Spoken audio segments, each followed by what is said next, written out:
timeline of a massacre. Authorities release more details on the shooting at a Florida high school. We have the latest.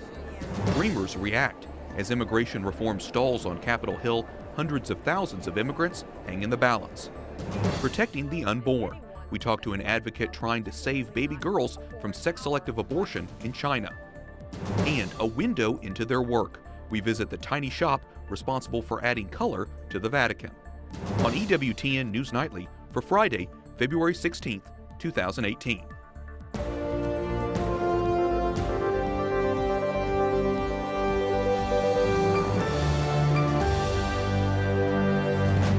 Good evening from Washington, D.C., and thank you for joining us for news from a Catholic perspective. I'm Wyatt Goolsby, in for Lauren Ashburn.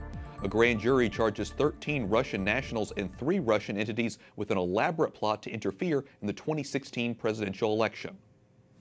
The indictment alleges that the Russian conspirators want to promote discord in the United States and undermine public confidence in democracy. We must not allow them to succeed. The defendants are accused of violating U.S. criminal laws to influence American elections and the political process. Charges include conspiracy, wire fraud, bank fraud, and aggravated identity theft. But Rod Rosenstein says the efforts did not affect the outcome of the election. It doesn't matter what side of the gun control argument you're on, like, people are dead. Anguish is giving way to anger in Florida as families begin to bury their loved ones. Investigators say the FBI knew about the teenager charged with killing 17 people at a Parkland, Florida high school. The agency received a report last month about Nicholas Cruz, but agents failed to investigate the tip. Now friends and families are forced to say their final goodbye too soon. Our kids are amazing. Our eagles will soar. Thousands gathered last night to remember the victims. In addition to the 17 killed, more than a dozen others were hurt. Stories of heroism are emerging about teachers and coaches who died trying to save the students around them. Mr. Beagle was my hero, and he still will forever be my hero. I will never forget the actions that he took for me. Among the dead is athletic director Chris Hickson, a father of 2 and a practicing Catholic. The suspected shooter is now under a suicide watch. His lawyer called him a broken human being. The Senate has left hundreds of thousands of dreamer immigrants in limbo, rejecting rival plans that would have spared them from deportation and strengthened the nation's border security. On this vote, the yeas are 54, the nays are 45, 3/5 of the senators duly chosen and sworn not having voted in the affirmative. The motion is not agreed to. President Trump originally gave lawmakers until March 5th to come up with a dreamer's solution, but 2 judges put that on hold, temporarily ruling against the president. The White House is placing the blame squarely on Democrats, saying they are not serious about helping dreamers or passing immigration reform. White House correspondent Mark Irons reports. Good evening, Mark. Good evening, Wyatt. The White House hoped to see the bill from Republican Senator Chuck Grassley pass the Senate. It included the border security and enforcement measures the president wanted, along with a pathway to citizenship for 1.8 million dreamers. In reaction to the bill being shot down, the president tweeting, "Cannot believe how badly DACA recipients have been treated by the Democrats, totally abandoned. Republicans are still working hard." It's worth noting 14 Republicans voted against the Grassley bill. It received the least support among all of yesterday's immigration proposals. The White House called the bill a compromise. Now it's hoping immigration legislation from House Republicans Bob Goodlatte and Michael McCaul will be advanced. The president is also focusing on the aftermath of the Parkland school shooting. This morning tweeting, "I will be leaving for Florida today to meet with some of the bravest people on earth, but people whose lives have been totally shattered. I'm also working with Congress on many fronts." The president will meet with state governors and attorneys general later this month. He says finding ways to make schools and children safe will be a top priority. Wyatt. White House correspondent Mark Irons reporting. Thanks, Mark. Young immigrants are speaking to Capitol Hill correspondent Jason Calvey after yesterday's votes. The Dreamers say they are heartbroken. Reina Montoya can't put up a wall to hide her pain. When she was 13, her family brought her to the United States illegally from Mexico. She's had to live in the shadows. Now she's busy in the background of Capitol Hill, urging senators to keep the protections from deportation for dreamers like her. They looked at me in the eyes and they said they wanted me to stay here, and now they're showing otherwise. So definitely feeling really hurt.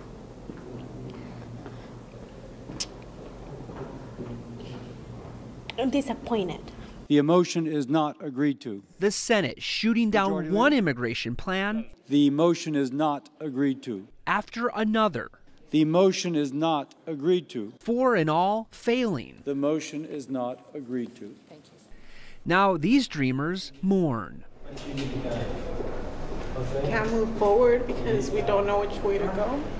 Mr. President, our message is simple. Democrat Chris Coons, whose failed proposal would have allowed the Dreamers permanent residency, says the Senate needed more time. Why anyone would think that we could resolve fully the complex and difficult questions of immigration without committee hearings and with really 4 votes on one day shows a lack of appreciation of how difficult, divisive, and complex this issue is. But Republican Senator John Kennedy is blunt with his blame. If I were a dreamer right now, I would be furious with Senator Schumer. How dare he play politics with my life like this? But why are you blaming Senator Schumer for this? Because he's responsible. He did it. He stalled and restalled all week. We were ready Monday night. I was ready Monday night. Reina is ready too, for Congress to give her protection.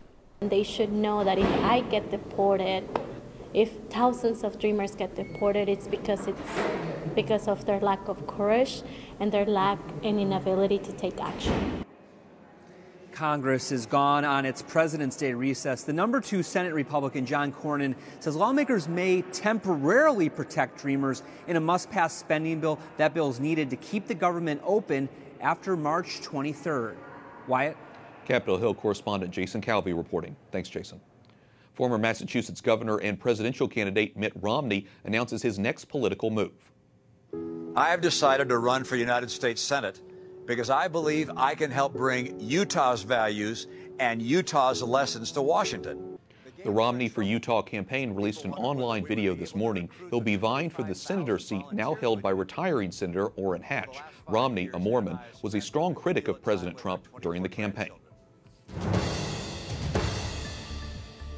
This week, Pakistan bids farewell to one of the country's most prominent human rights activists, Asma Jahangir. She died of a heart attack at age 66. Catholics and other Christians attended her funeral. Thousands gathered in the eastern city of Lahore this week to say goodbye to a woman respected by politicians, judges, and human rights advocates. The death of Asma Jahangir, a strong defender of religious minorities, is a reminder to many Pakistanis that there is a long way to go in advancing her cause. Farah Isfahani, a former member of Pakistan's parliament who now lives in the United States, tells me many obstacles remain.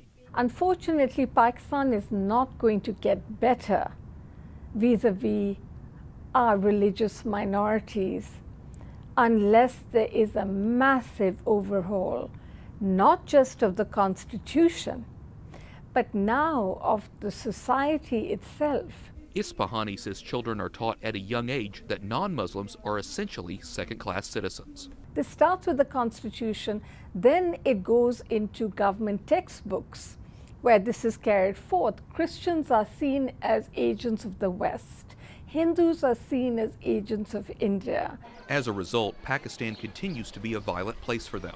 Christian groups, including Open Doors USA, cite Pakistan as one of the most dangerous countries in the world for followers of Jesus. Human rights abuses are a problem in other parts of Asia, including China, where pro-lifers face many challenges as well. Our next guest has launched a campaign there to save unborn baby girls. Sex-selective abortion is not a new phenomenon in the country. An old Chinese proverb says, "The more sons, the more blessings." But China's preference for boys comes with costs. For every 100 girls, there are 115 boys. And according to the U.S. State Department, in 2015, the communist country carried out 23 million abortions. Reggie Littlejohn joins us now. She's the president of Women's Rights Without Frontiers, an advocacy group that is fighting forced abortion and sexual slavery in China. Reggie, welcome back to the program. Thank you very much. As an advocate working on this issue for decades, can you describe the impact of sex-selective abortions on girls in China? Yes.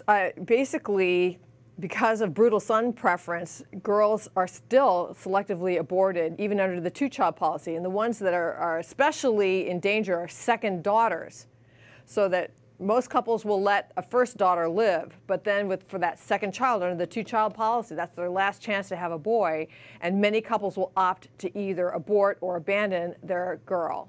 What is it about girls that they don't want a baby girl? Traditionally, when a young couple marries, the young woman goes over to the young man's family and they will support his parents in their old age. So sons are like Social Security for Chinese couples. And so when they only have two girls, and under the two-child policy, the second girl, they feel like they have a choice of either aborting or abandoning that girl or facing poverty in their old age. You mentioned the two-child policy. Obviously, for decades, China had a one-child policy. Now they've implemented where married couples can have two children. What has the impact that been like? I know it's been only since 2015, but do we know? Well, yes, we do know a lot of the impact, and that is that the way the Chinese Communist Party announced the two-child policy is they said that they were abandoning the one-child policy. And I think they deliberately were trying to give the impression that they were abandoning all coercive population control, and that is not true. The new rule is every couple is allowed to have two children, which means you have to be a member of a couple, which means that single women are still forcibly aborted. And also allowed to have two children, that means third children are still subject to abortion. So we are still, coercive population control in China is not over. Right. Right now, the Vatican is trying to reach a diplomatic breakthrough with China. You've spoken about this before as a human rights advocate there. Obviously, we know the Chinese, you said before, the Chinese don't necessarily have good intentions. So what would your advice be to the Vatican who's trying to negotiate with China? I believe that we're in a situation where the Vatican is negotiating in good faith, and the Chinese Communist Party is not negotiating in good faith. They are officially atheistic. They are completely antagonistic to all religions, including the Christian religion, and especially the Catholic faith, because of the loyalty to Rome. They cannot stand loyalty to anyone that's above themselves, particularly not a foreign power like the Pope or the Vatican. So, and I would not trust them to keep their promises. I really think that the Vatican needs to be extremely careful in these negotiations and just really not trust anything that they say. Because the trick there with the Chinese is that they want control of the bishops, right, who they want to name as Catholic bishops. Right. So my understanding of the current deal that's on the table is the Chinese Communist Party will propose a panel of bishops, and the Vatican gets to pick one. Well, you know what? All of those bishops that they're going to be proposing are going to be loyal to the Communist Party over Rome. So it doesn't really matter which one is picked. It's not going to be, an authentic Catholic. Okay, well, we'll continue to watch these negotiations and all things in China. Reggie Littlejohn, president of Women's Rights Without Frontiers, thanks so much for talking with us about it. Thank you very much for having me. The Vatican is denying a report in a German tabloid suggesting Pope Emeritus Benedict XVI is suffering from a neurological disease. The magazine quoted Benedict's brother saying the disease was forcing the former pope to use a wheelchair more and more. A spokesman says the report is false. Benedict will be 91 in April. Pope Francis is inviting 300 young people to the Vatican next month to personally present their hopes and concerns about the Catholic Church.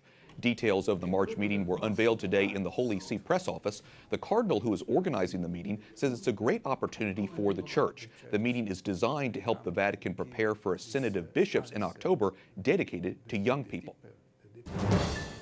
Coming up, at home in the White House, Dr. Alveda King discusses her relationship with the president and the vice president. And Year of the Dog. People in Asia and around the world celebrate a change in the calendar.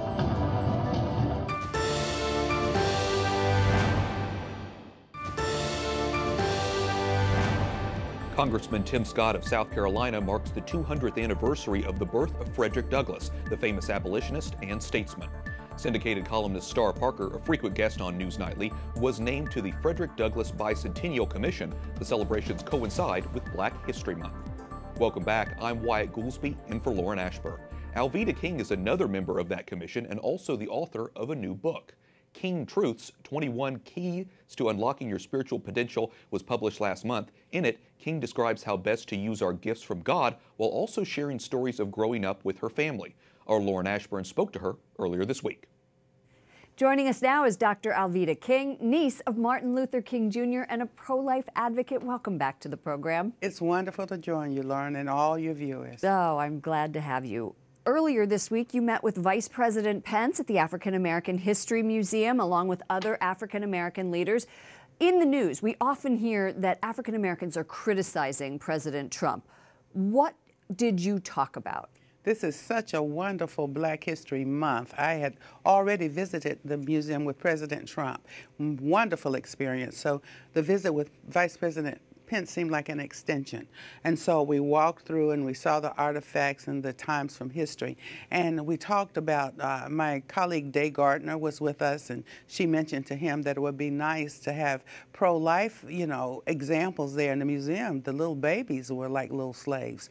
And so that point was made to him, but it was a wonderful visit. He ran on several promises, that he wanted to rebuild Detroit, that he wanted to get rid of inner city violence, create jobs in the African American and Hispanic community, and reduce the number of people receiving welfare. But out of the things that he promised, I loved what he said at the top, saying every action that he takes, President Trump takes, he is going to ask himself, does this make life better for young Americans from Baltimore to Detroit to Ferguson, who have just as much right to live out their dreams as any other person? Do you think he is making good on his promises? I believe that President Trump is making good on his promises.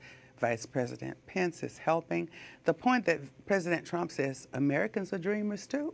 So we've got our millennials who have dreams. So the president, with the job market going up, with the unemployment going down, with the aborted babies and the mothers and fathers being considered now in the equation to make America great again, saying we can find other alternatives to abortion. All of these things that are occurring are making America great again, really. The Congressional Black Caucus, black female lawmakers, some members did not show up at the State of the Union, and they criticize him not just for recent comments about race, but for racial discrimination at his businesses, the attack of Barack Obama not having a birth certificate. It goes on and on. Let's listen to what he had to say at the State of the Union. African American unemployment stands at the lowest rate ever recorded.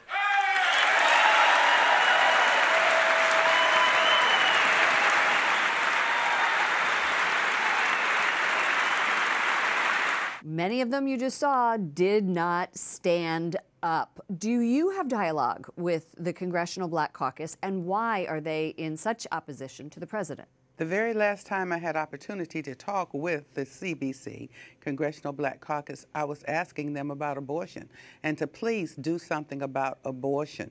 And as I've been in D.C. this week talking about these same issues, visiting the museum, having a press conference about the CBC sitting on their hands during the State of the Union address. And so I'm saying, well, since you sat on your hands, you sat down on America, all of America, and definitely Black America, maybe it's time to sit down permanently and let those seats go for people who will stand up for our people and stand up for all Americans. And the way President Trump says it, he says, I don't care what color our skin is, our blood is red. We are Americans, one race, living in this nation. And we're going to have to do what my Uncle Martin Luther King said. We have to learn to live together as brothers and sisters, or perish together as fools. And perish together as fools. Right before we go, I know that recently you were on Air Force One when the president signed a bill making Dr. King's birthplace a National Historic Park. It was a site, but now a park. Tell me what feelings that brought up for you. I was so excited to be there with the president, my cousin Isaac Ferris Jr., and Bruce LaValle, an appointee of the president as well.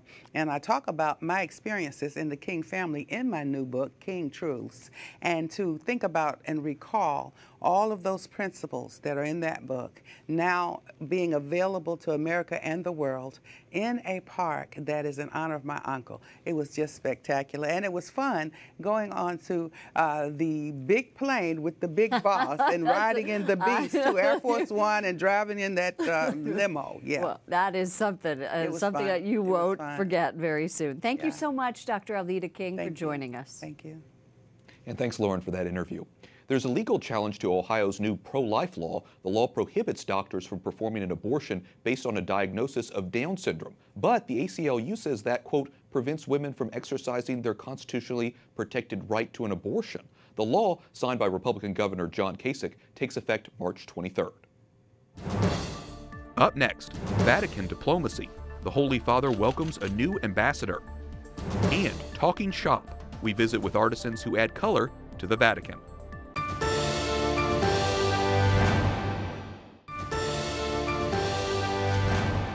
The new ambassador of Korea to the Holy See presents his credentials to Pope Francis. Mr. Bak-man Lee has worked in government, television, and at a university. Welcome back. I'm Wyatt Goolsby in for Lauren Ashburn. A journalist from North Korea is describing her journey to the Catholic Church. Mi Jin Kang discovered the faith after escaping her country in 2009. At her baptism, she took the name Teresa. Our news partners have a lot more on her story. If you want to learn about that, plus the message the Pope has for a group of seminarians, visit CatholicNewsAgency.com.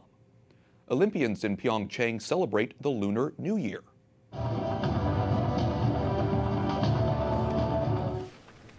South Korea's team held a ceremony for the Year of the Dog. Athletes and officials took part in a traditional memorial service, paying respects to their ancestors. After the ceremony, the team had a meal of Korean rice cake soup, typically enjoyed at the beginning of the new year. The United States picked up 0 medals in the Olympics today. We're in 5th place in the medal count with 8 total. Norway leads with 19, followed by Germany, the Netherlands, and then Canada. Finally tonight, some of the most stunning stained glass windows in the Vatican come from a tiny glass-making workshop in the heart of Rome. Our Vatican correspondent Juliet Lindley takes us to the shop. Hidden in one of Rome's quaintest neighborhoods is a treasure trove of stained glass masterpieces. The Sistine Chapel, the Pope's private chapel, and the Pauline Chapel all have stained glass that hails from the Vetrate d'Arte Giuliani lab. Owner Elsa Giuliani tells me for decades, even the pontifical coats of arms have been made here. Elsa shows me the spectrum of colors, precisely 1,100. Her father-in-law started the glass business at the beginning of the last century. The shop only has a handful of employees and is very family-oriented. Chief technical designer Franco Gallese started working here in 1978 with help from his father, who was restoring the Sistine Chapel's windows. His father asked for help, and 40 years later, Franco hasn't looked back. Alessia Catallo is the house artist. She studied fine arts and is the one who paints on the glass. Alessia's depiction of Joseph and Mary's marriage will eventually appear as a stained glass window in a church north of Rome. So Alessia has finished the face of the Virgin Mary. It would then go up here, and with the grisaille, she will do the chiaroscuro shadowing of each piece of the assembled painting, after which each piece is taken over here towards the other side of the workshop where the oven is, put inside the oven for 10 minutes at 650 degrees Celsius. That's 1,202 Fahrenheit. While the workshop is famous for its papal connections, the group has crossed oceans and religions. They're the creative minds behind the windows in Rome's main mosque and the synagogue on Tiber Island. In Rome, Juliet Lindley, EWTN News Nightly. Thanks, Juliet. Many of us have seen those images of the stained glass windows, so it's interesting to find out where they come from. And that wraps up our newscast for tonight and for this week. For the entire EWTN News Nightly team, I'm Wyatt Goolsby. Thanks for watching. We're back here on Monday with more news from a Catholic perspective. Good night, and God bless.